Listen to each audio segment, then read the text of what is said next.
Laki din ng tubig dito.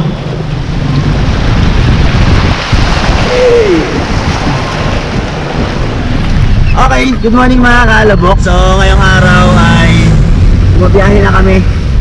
At ito na yung Adventure Tour 2 o yung Pangasinan Adventure Tour 2 Takbong Guapo, Takbong Chile. So nag-umpisa na yung Adventure Tour. So hindi naman siya tulad ng endurance na kailangan tawag dito? Magwas-was-was. Ayan. So, ayun, kasama niya pala natin si Bro Batman ng Pinas. Ayan, si ATV Wanderer. Tinanggal lang muna niya ang kanyang mainit. Ayan. Follow kayo. Bro, may page ba? ATV Wanderer, yan. Sa YouTube, meron din? Yeah, meron din. ATV Wanderer din. Pero mas nag-focus ako kay Facebook. Okay. Ayan. Follow and subscribe. Tapos kasama natin yung anak din ni Bro. Siyempre, si Uncle! Yeah! Uncle, ano yung page mo? May page din si Uncle, pa-support naman. Uncle TV. Ayun, okay, follow. Ito.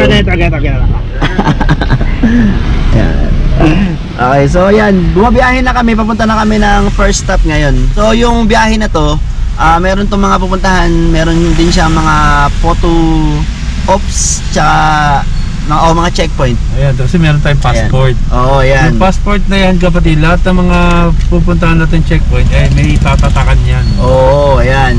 Para legit na. Yes, napuntahan mo talaga. Napuntahan, di ba? Ayan.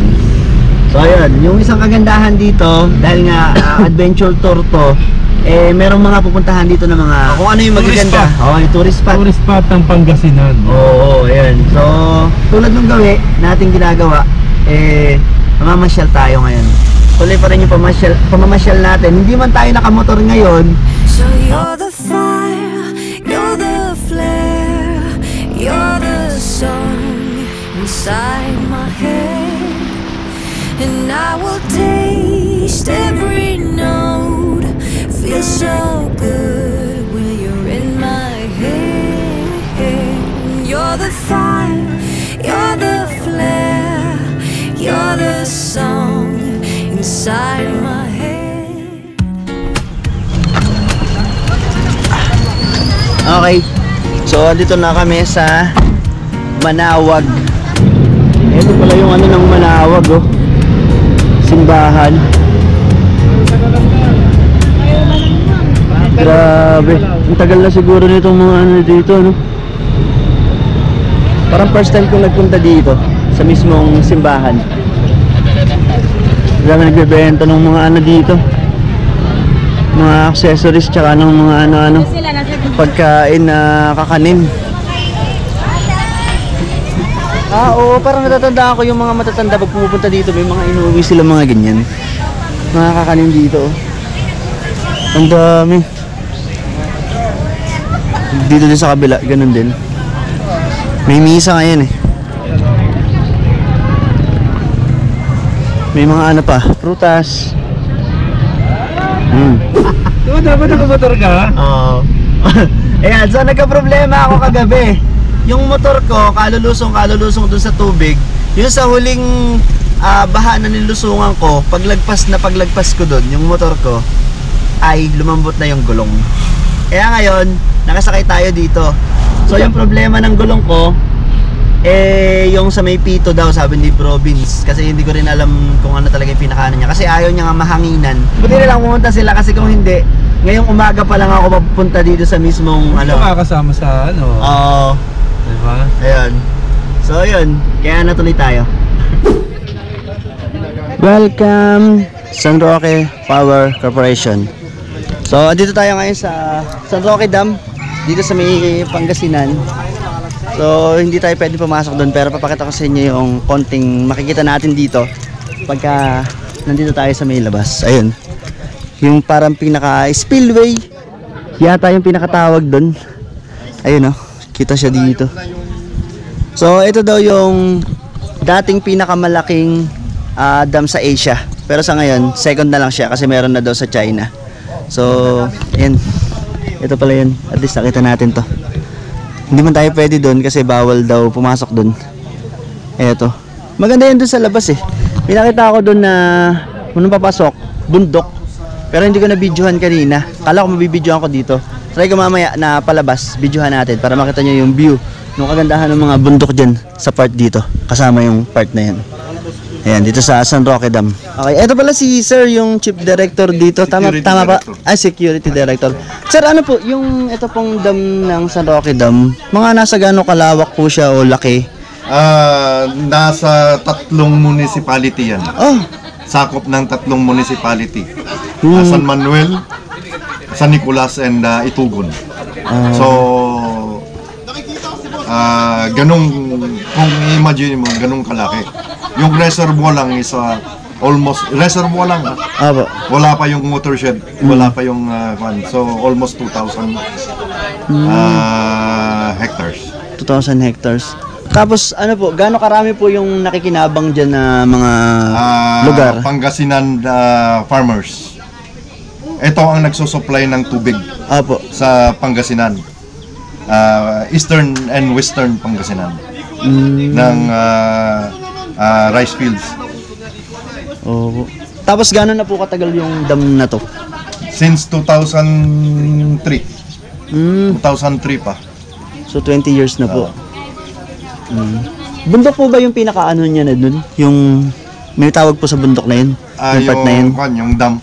Apo. Yung dam niya. Apo. Yung...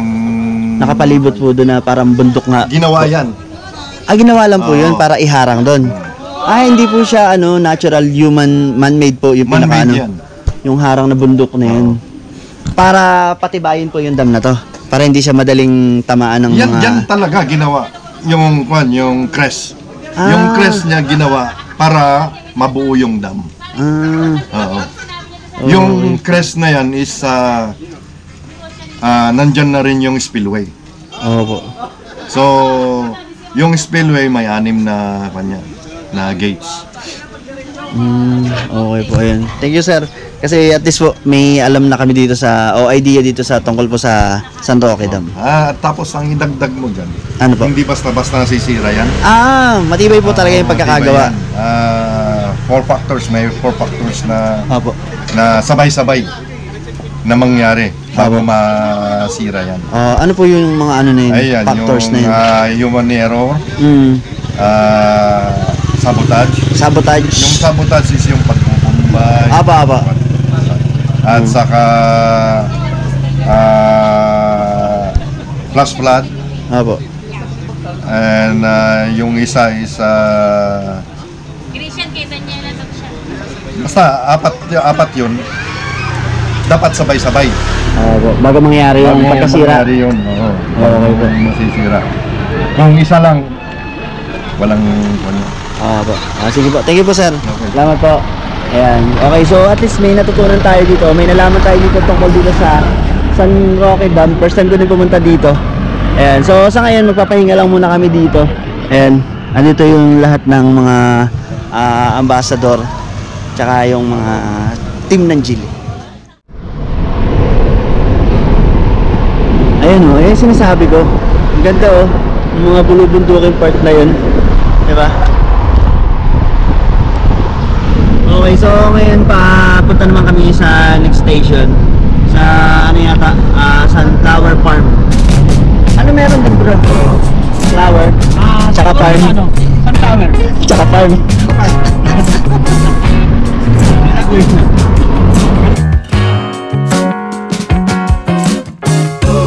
Oh, baby, don't cry. Don't cry. 'Cause there's always a tomorrow. Yeah. Oh! If I could Grabe fly, bro! Puro buti rin I no? would be with you every second Yun, nakikita of niyo ba yan? my life. Grabe! Sometimes it's Ay, may kubo! Yun! Sarap dun! Ba't pag sa probinsya mga kubong ganyan parang isipin mo wala silang problema, no? Pag nakikita mo parang sobrang ano lang ng buhay nila. Simple, no? Ikaw bro, pinangarap mo din na magkaroon ka ng bahay kubo sa may gitna ng mga ganyan. Kahit Sa dagat. Kubo sa dagat. kubo sa dagat? Ako, pre. Hindi ka natatakot sa alon? Kubo sa dagat? Laking dagat ako. Okay. Ako ako naman pre, nangarap din ako ng ganyan sa kubo. Oh. Pero sisiguraduhan ko, yung kubo ko may naka-park na sports car. Wow! Oh! Babae ko, Kasi wala naman sa bahay lang yun, di ba? Kasi gusto mo ganun, di ba? Relax. Yun ang yun ang iniisip ko dati na kahit magkubo ako pero naka-sports car. Oo. Pero kung papipiliin kayo bro, saan nyo mas gusto? Probinsya o syudad? Probinsya. Probinsya. Bahay? Bakit? Alam mo pag tumatanda ka kasi, alam mo ang hinahanap mo katahimikan, peaceful. Oo. Yung lugar na lang na ayaw mo ng maraming taong magugulo. Oo. Pero totoo yun, pag tumatanda ka yun, doon ka papunta. Hindi mo magugustuhan yung maingay na lugar. At saka mas hahaba ang buhay mo sa probinsya. Kasi mas malinis ang hangin.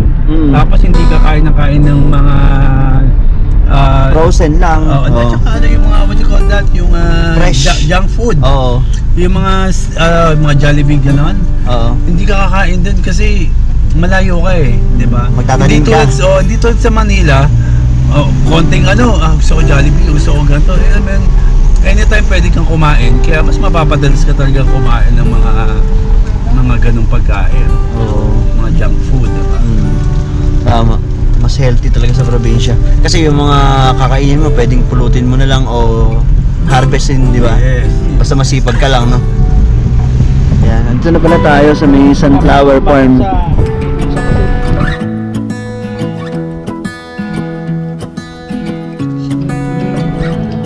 Grabe, ang ganda dito. Yan, no? Talagang puro bukirin. Ang sarap dito sa lugar na to. Ang lawak pa nung ano nila. Nitong space nila dito.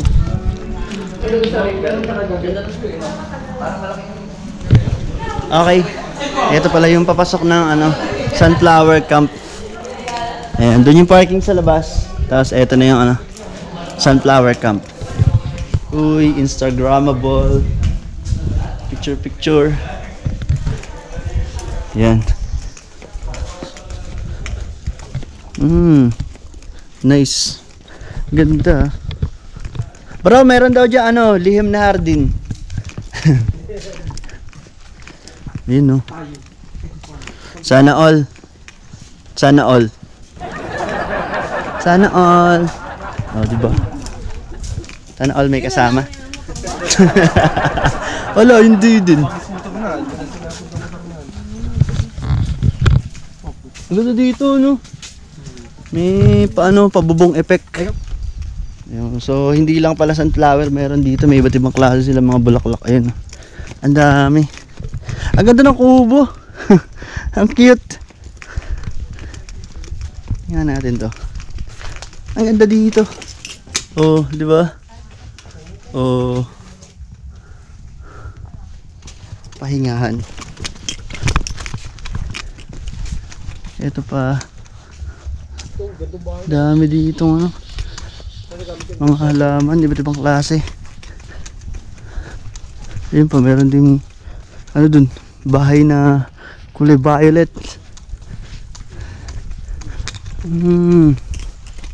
Tsaka mga kubo. Okay, dito naman tayo. Ito yung mga sunflower sa part na to. Meron din sila ditong ayan. Kaya lang walang bubong. Masarap dyan pag hapon tsaka umaga, no? Mga sunflower. Hindi na makaramihan yung sunflower nila dito. Pero at least pag may gustong tumingin, makakita ng sunflower. Ayan, puntahan nyo to dito. Maganda din. Maganda ng na to. Pasyalan.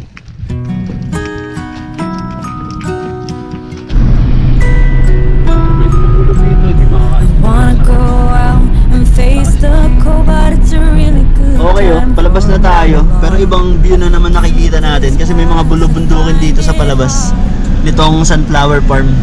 Ang ganda, paikot. Ito ang call. Hindi pa. Ganda, 360. Missing you now is the only choice for me. Someday I wrote some cross before, and someday our ocean will find its shore.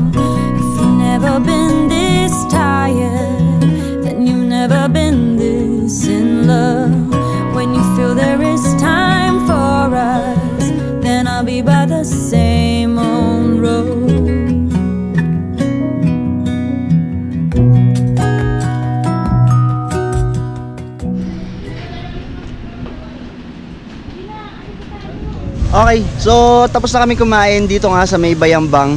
Dito nga pala to sa may St. Vincent Ferrer. Ayan. So, napakataas nung statue na to. Sabi nung nakausap ko kanina doon na stop. Ito daw yung pinakamataas na statue pero hindi ko sure ha sa ngayon kasi parang may narinig ako na ginawang statue din sa ibang lugar na malaki. Pero yun, siguro baka dati or hanggang ngayon. Ayan. Ang taas niya, ang laki oh. Nakita niyo ba lit ng motor? Ang taas oh, ang laki niya. Ang ganda din dito sa anong lugar na to. Kung saan siya nakatayo.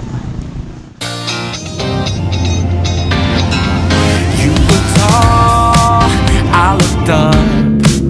From where I sat, wished I would've dressed up. Your first line, won't forget. So is it true? No one's taking you yet. I remember people staring as we stepped outside. They had only one goal, get me off of your mind. I was no good, they said. You could do much better, but you gave them one middle finger and the door shut. 'Cause I know we are real as can be, although we still